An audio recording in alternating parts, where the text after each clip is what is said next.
Yes, more organizations are working remote, but is it working for your team? If you're tired of all the Zoom calls, you might first consider your mindset. In this episode, the practical steps to support remote leadership. This is Coaching for Leaders, episode 509.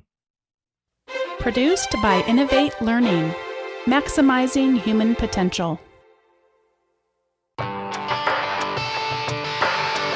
Greetings to you from Orange County, California. This is Coaching for Leaders, and I'm your host, Dave Stachowiak. Leaders aren't born, they're made.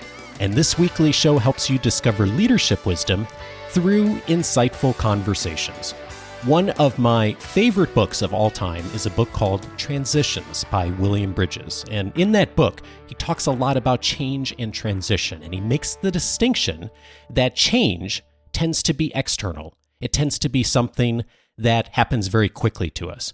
And yet transition is internal. It may take a lot of time for us to actually make the transition and to change our mindset. Today, I'm so glad to be able to welcome a guest who has an expert in helping us to change our mindset and how we work, and specifically how we work remotely. I'm so glad to welcome Tammy Bjelland to the show. She is the founder and CEO of Workplaceless, a training company that teaches remote workers, leaders, and companies how to work, lead, grow, and thrive in distributed environments. Workplaceless is a fully distributed company supporting enterprise, remote, and government clients such as Toyota, GitLab, the U.S. Department of Commerce, and many more. With her background in higher education, publishing, edtech, e-learning, and corporate training, she's passionate about driving and supporting the future of learning and the future of work. Tammy, so glad to welcome you to the show. Thanks so much for having me, Dave. Oh, the pleasure is mine.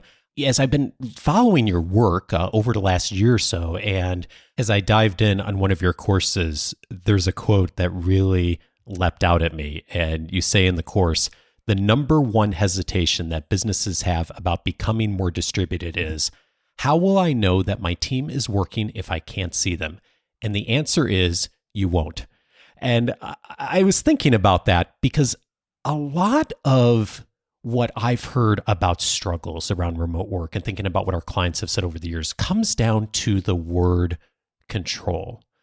How does control get in the way of teams and organizations making a transition like this? Yeah, control and the need for control is one of the biggest obstacles to adopting remote work long term. And we've seen in the short term, in the current situation with the mass adoption of remote work, organizations and managers being forced to give up some control, but there's still that need or that feeling like you need to have control. And in remote work, the question shouldn't be, how will I know my team is working? Because the act of working isn't what's important. What's important is the work that is done. And so the question really should be, how will I know that my team has worked? Or how will I know that the work is done and the work is good? And by shifting that question a little bit, you're approaching one of the basic concepts of what a remote work structure should be.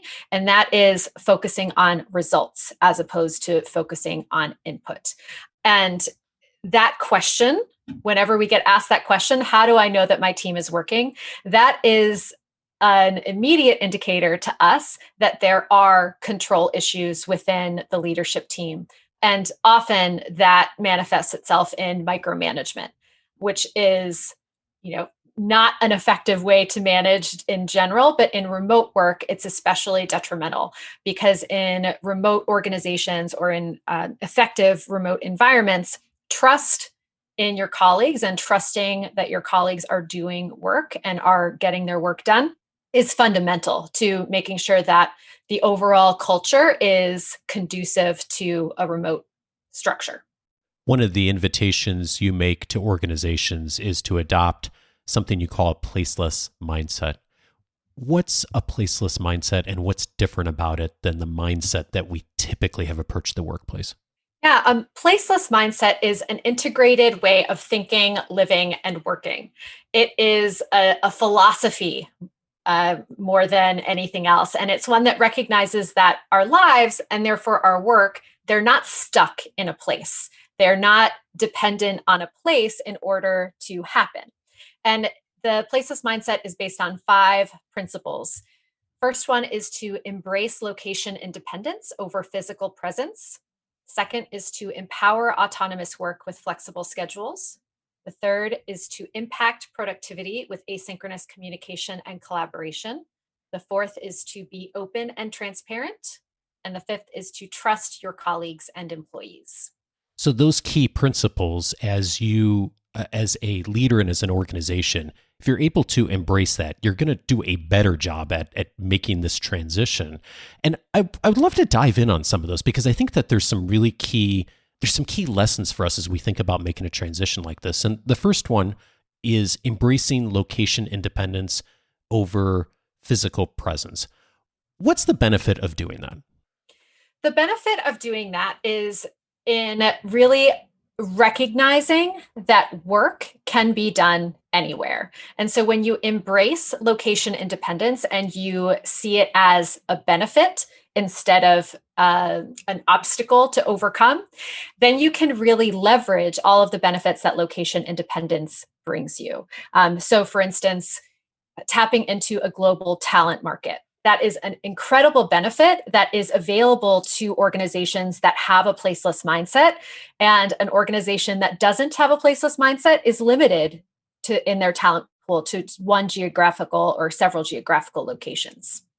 I'm thinking back to that control that we mentioned earlier, and how many organizations do have control and a bit of that fear of like, well, if I allow more flexibility, or if we do allow more remote work, that we are giving up a lot of things. And it is interesting to me how often I've seen studies, but also just anecdotal evidence, and both in my own career and through clients, that once an organization has made that transition of that mindset, how often they discover the opposite. Either things work just as well as they did after making the transition, or in some cases, they find that productivity actually goes up. And I love the point about thinking about a workforce as a global workforce. All of a sudden, you open up the opportunity to bring someone in to the organization, talent-wise, that you may not have thought about before making a transition like this. Yeah, absolutely. And there are many other benefits too to remote work. And I think, many organizations now that are sort of confronting this pivotal moment and figuring out what to do next, a lot of the focus tends to be on the how, and they're not yet focusing on, or they haven't given time to focus on the why. And the why is really what's going to build buy-in and commitment from all levels within the organization. And that why could be, tapping into a global talent pool. It could be wanting to create a more equitable and more positive work culture for employees. So we always encourage organizations that work with us to think about the why before they dive into, okay, how are we going to make this happen? Oh, that's really interesting, that distinction. When you are talking with organizations, what does language sound like that they're talking about internally when it's why language versus language where it's how language?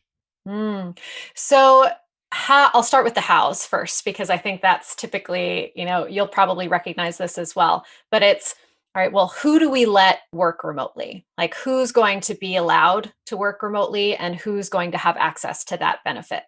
How are we going to protect our data when everybody's working from home? Or how are we going to collaborate together? All of our ideas, all of our great conversations when we're in a meeting room, all of those ideas that we collect on a whiteboard and we have those great discussions, how are we going to be able to replicate that in a virtual environment? And so those are the typical questions that we get even as first contact with organizations that are looking for help. But we try to get them to start talking about the language, or start talking about the why using language like benefits to individuals, so to employees, to managers, and to leaders. as well as other stakeholders. So we talk about the impact, like what is going to be the desired engagement. If you're measuring engagement among your workforce, what improvements do you want to see there? What impact do you want to see in terms of business outcomes? So ideally, when you have a transition to a remote structure, you're going to maintain the business outcomes that you had established as goals for your organization when it was co-located or hybrid. And the desired goal should be then to maintain those business outcomes, and then also to identify, what is the overall impact that it's going to have on your customers, on the ability for your organization to be agile and adapt with an evolving market.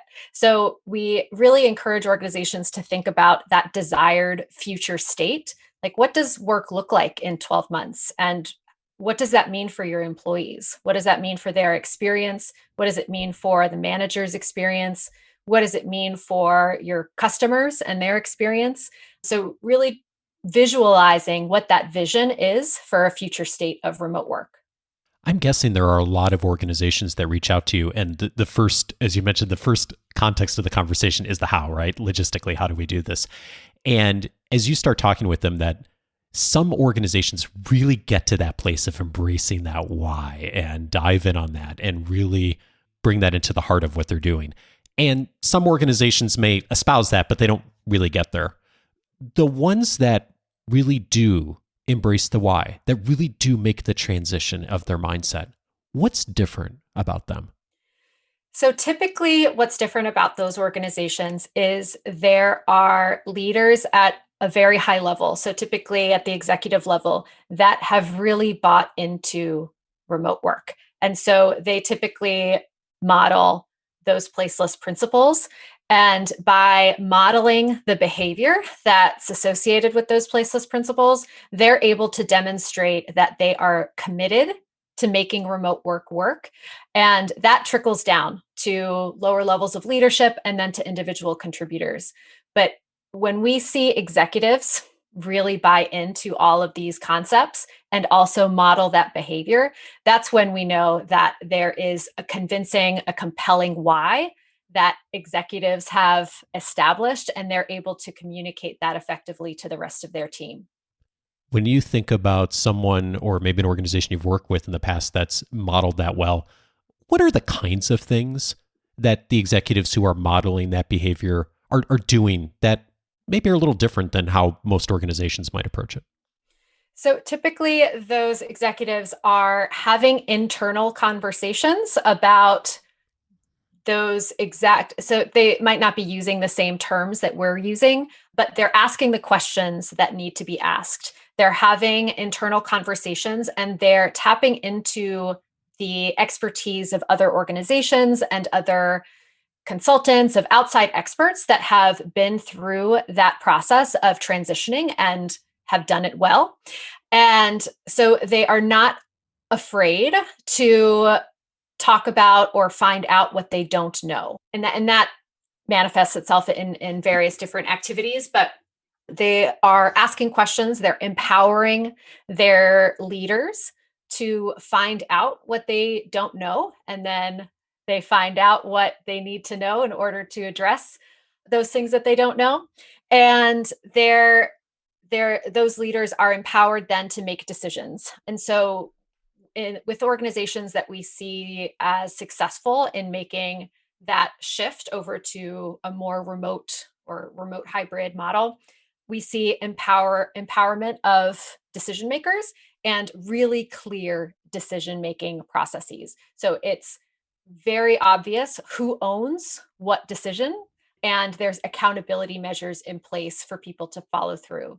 So when we have conversations with organizations that don't have a very concrete idea, they don't have a concrete vision of what they want remote work to be, usually those conversations are not as productive because there is vague or non-existent ownership of decisions that need to be made, and then the actions that need to happen in order to follow through with those decisions and make that plan a reality. So those are some of the things that we see in successful executives and leadership teams when transitioning to remote. That's super helpful. Thank you so much for sharing that. And an element too of curiosity of, here's what I don't know. Let me go find out what other organizations are doing, what the experts are doing around this. So much that's a theme for leadership that keeps coming up on our show and conversations, isn't it? One of the other things that has just come up in remote work often, but especially, through COVID and everything that's been happening is we've all heard these complaints, and some of us have said them like, I'm done with Zoom. I'm done with the video meetings all day long. And if that's the remote work style, no, I don't want any of it. And so it was interesting me thinking about some of those complaints I've heard over the last year and some of our leaders in our organizations navigating that.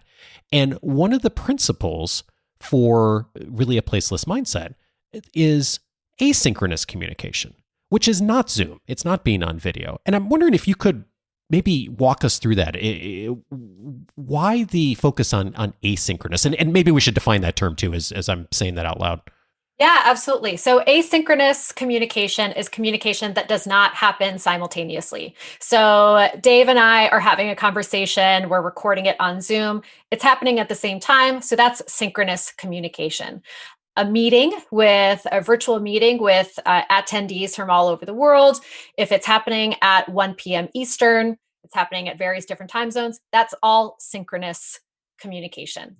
Asynchronous is when it doesn't happen simultaneously. So I add my thoughts to a document, for instance, and then 5 hours later, Dave gets to it at the end of his workday, and he adds his communication or comments to that document. That's asynchronous communication.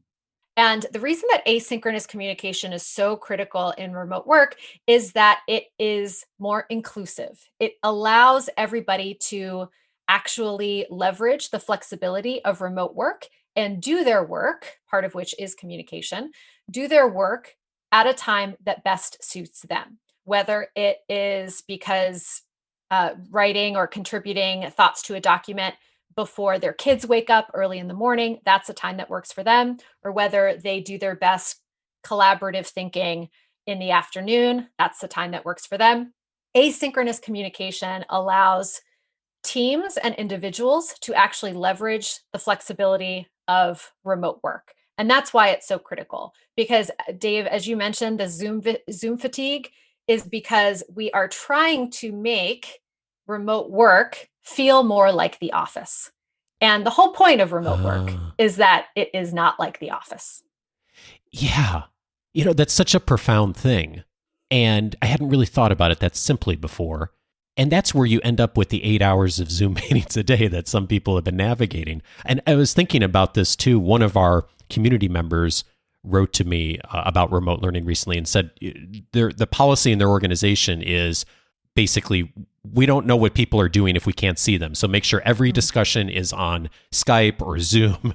And it's really, it's interesting because we don't do that in a co-located environment, right? I mean, there are times you have busy days and meetings, but you're not in meetings 8 hours a day. Most of us, I know we all have those days where we are, but, and yet somehow we feel like we need to overcorrect when we get into a remote environment versus really leveraging the strengths of what remote work should be, right? Yeah, and I mentioned inclusion, a little bit ago, and really, if we think about prioritizing asynchronous communication is usually documented somewhere, right? It's in Slack where you can search for it. It's on a document that is visible to everyone at all times, and that means that people who aren't in the proverbial room, they can still contribute. They're still aware of what's going on in the organization. They can know what decisions have been made. And that is incredibly powerful because you're including more people than you would if you were limiting all of that access and all of that activity and participation to just people who can be in that room at that time. And so when we talk about a placeless mindset, we really encourage an individual as well as organizational development of prioritizing asynchronous communication over synchronous communication. Because I do think that, Dave, you're so right about the overcorrection. And it's also just the easiest thing to do, right? Like Dave, you and I, we need to come to an agreement or we need to create something. Let's just have a meeting about it. But we don't actually think critically about whether that is the best use of our time and our efforts and our energy. And I think, we can all realize at this point, after having navigated such a strange year in 2020, that energy is one of our most limited resources. And we all are responsible for monitoring that energy and making sure that we're spending it in the best place possible. And as leaders, we have double the responsibility because we need to manage that for ourselves, but also for the people that we're managing. Boy, and you really said it a moment ago of that it's simple, right? It's not necessarily good getting on a meeting or getting on Zoom for every interaction, but it is simple. And so it takes some intention to move beyond that and say, okay, let's make a really thoughtful, strategic decision about what tools we're using. When organizations and even individual leaders kind of get that, what does that look like? Is it something they say? Is it a document that comes up? Like when an organization and a team really understands that and goes beyond just the default, okay, let's just hop on a Zoom meeting. What is it that shows up? What does it look like?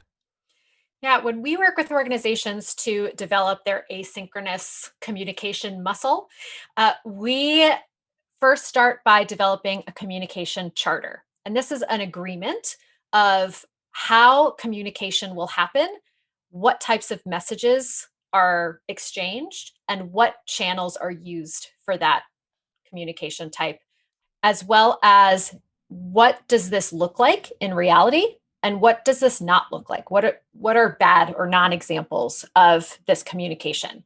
And we start by laying all of that out so it's very clear what channel we need to be using in order to accomplish certain goals. For instance, in our team, we have a communication charter and we have, a whole tool stack, which we all have. We use Zoom, we use Slack, we use Google Docs, we use Mural as our virtual whiteboard. And all of those tools have specific purposes and types of exchanges.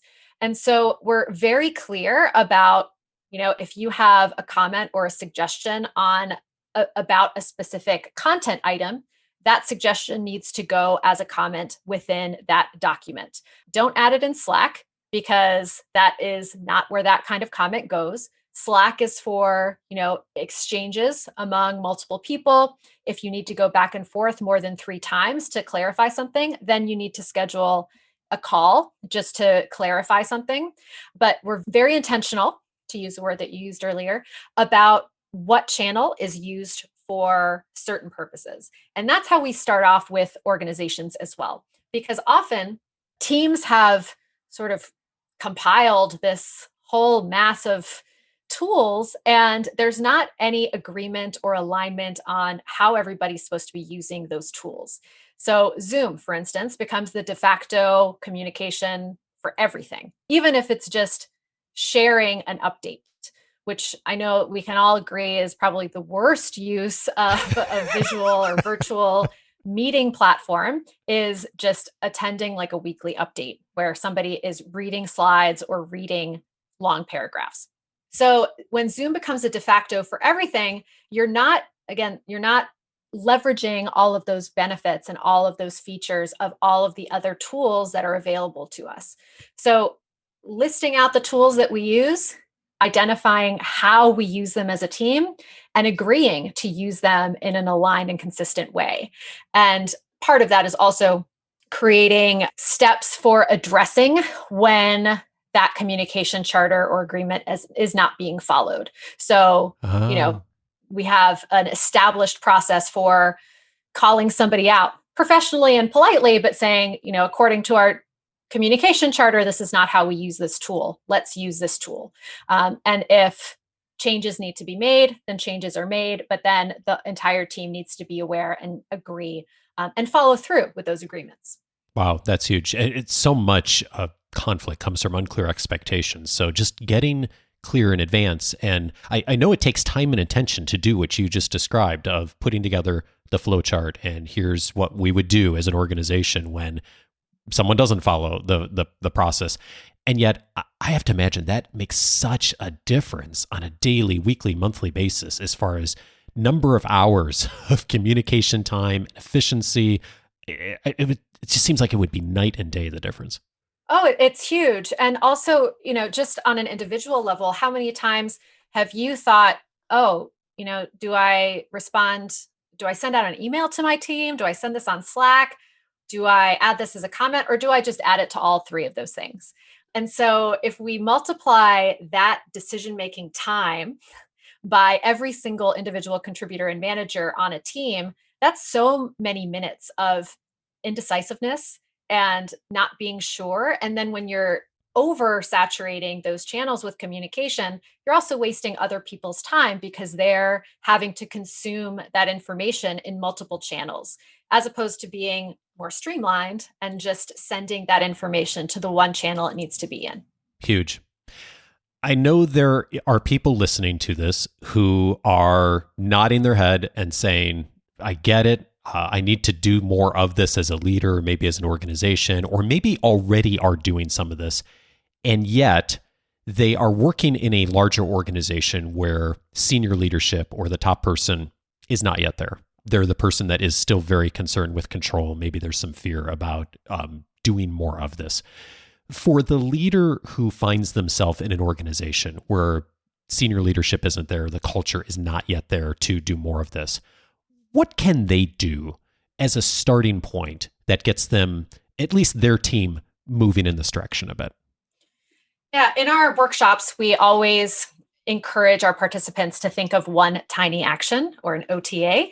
So something that they can do today to embrace a placeless mindset or whatever the desired outcome of a workshop is. And so I'll share an example OTA for leaders in that position. So today, I invite everyone listening to consider all of the meetings that they have on their schedule for the coming week, or even for the coming 2 weeks, and really evaluate whether the purpose of those meetings is to share information, get work done. So create something or edit something or something productive, or to develop relationships. So there are other purposes for meeting, but we can start with those three types of meetings. And if any of those meetings are just to share information, consider using an asynchronous platform to disseminate that information. So just consider just one meeting that you have that is just an update meeting or something to share information, and consider how you can share that information and accomplish that purpose without taking up people's time in a synchronous meeting. Huge. Tammy, thank you so much for that invitation. And I hope that folks will take the step to take that first step if they find themselves in that situation. There's so much more that your organization's doing on this. So I want to make two invitations to folks if you found this conversation helpful. First of all, I'm going to be linking up in the show notes and this week's weekly leadership guide, a article on the Workplaceless website called A Placeless Mindset. It talks about the key foundations for a successful remote team and leadership. I'd invite you to dive in there in a lot more detail that we didn't cover today. Also, there's a landing page on Going Placeless on your website, Tammy, for those who do want to do more and jump in and maybe get some of that expert support. Certainly a wonderful starting point for you. So check that out. Tammy, one final question for you. It has been quite a journey through COVID and thinking about remote work. There have been transitions that have happened in the last year or so that probably would have taken 10 years normally, and yet here we are in a very new world.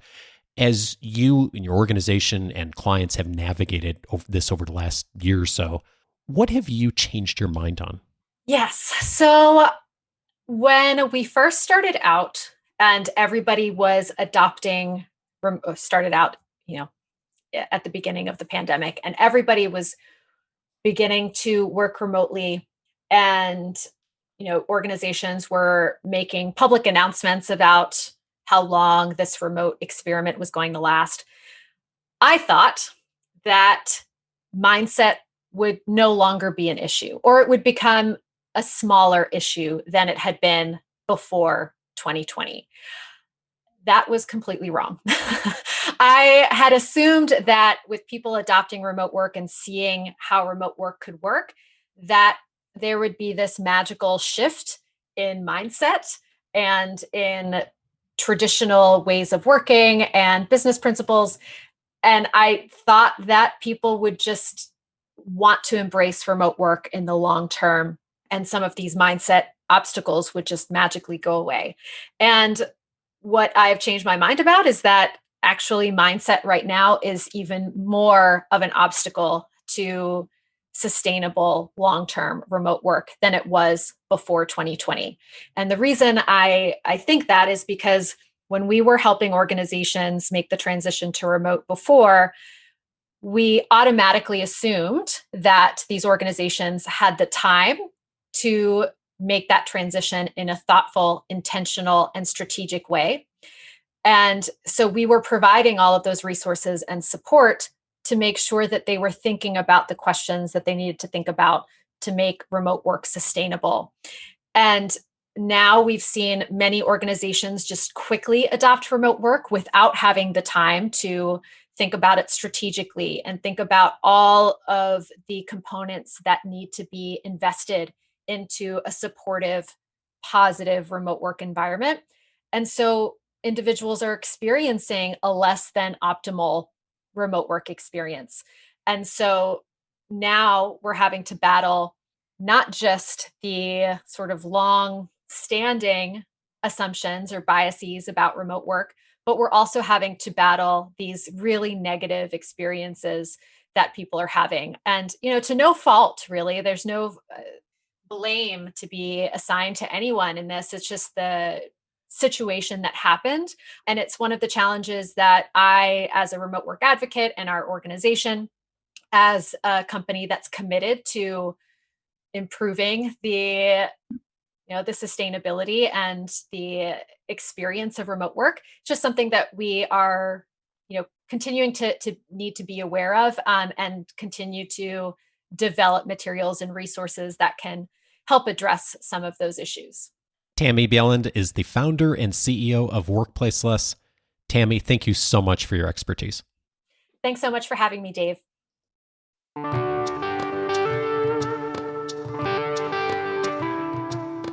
Obviously, remote work isn't practical or possible for every team or organization. Even if that's the case for you, I hope that many of the practical steps in this conversation will be useful to you when thinking about communication on your team. Thanks again, Tammy, for your support of helping us to do this better. Several related episodes that may also be useful to you on this topic. You heard Tammy talk about the importance of starting with why. Of course, no one knows that better than Simon Sinek. He's been on the show a couple of times before, and he was on episode 223 talking about that start with why and making that invitation, as he always does. A great compliment to this conversation, looking at the bigger picture first and inspiring you to do that. As I was preparing for this episode today, I realized and was embarrassed that remote work is not a topic on the website to be able to search for past episodes. Well, it is now, because we've had a number of episodes in the past that have really tied into this topic and will be great complements to this conversation as well. So in addition to this episode, you may also find useful episode 464, How to Balance Care and Accountability when Leading Remotely. Jonathan Raymond was my guest on that episode. He is the creator of the Accountability Dial and the author of the book Good Authority. So many of you have utilized the Accountability Dial with such success over the years. And in episode 464, we looked at how specifically to hold people accountable in a remote work environment. That is a very useful process and one that will support a lot of what we talked about in this conversation. Also useful is the episode right after that, episode 465, when COVID started being prevalent in the world, we invited back Susan Gerke on the show. She talked about some of the key principles for leading a remote team and a number of things that'll be helpful to you as you make that transition. A little bit more of the how in that episode, but a good complement to this conversation as well. And of course, many others now under the remote work section of the website. If you have not yet set up your free membership, I invite you to do so. That's going to give you access to the entire library, searchable by topic, of all the episodes aired since 2011. And you can get there by going over to coachingforleaders.com, setting up your free membership. When you do, you will get access to be able to search the entire catalog by topic. You'll also get access to all of the free audio courses on the website, my personal library of everything I've cataloged and passed along in the weekly leadership guides over the last several years.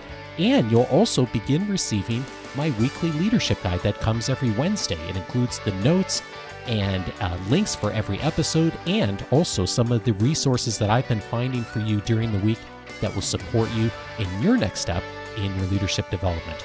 All of that at coachingforleaders.com. Next week, I'll be glad to be back with you on Monday for the next conversation. Have a fabulous week, and thanks so much for listening.